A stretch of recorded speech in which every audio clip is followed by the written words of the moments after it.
Așa spun medicii în ziua de astăzi, că orice cantitate de alcool, aveți grijă, ne afectează inima. E așa, afectează alcoolul inima, nu afectează inima. Nu mai spus o dată. Alcoolul afectează inima. A afectat vreodată alcoolul inima? Sau n-a simțit nimic? Nu.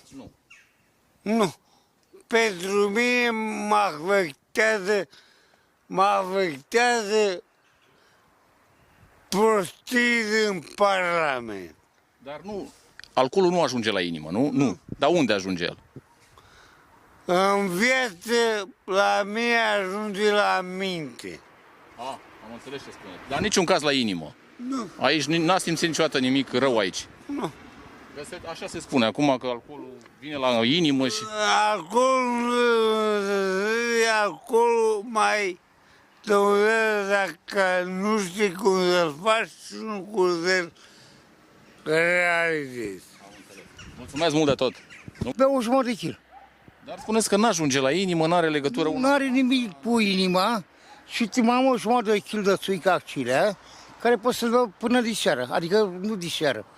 Îl beau până diseară, până mâine dimineață sau nu dimineață, că noaptea nu beau. Inima e importantă? Inima e prea importantă, De ce? pentru că nu bea vin roșu.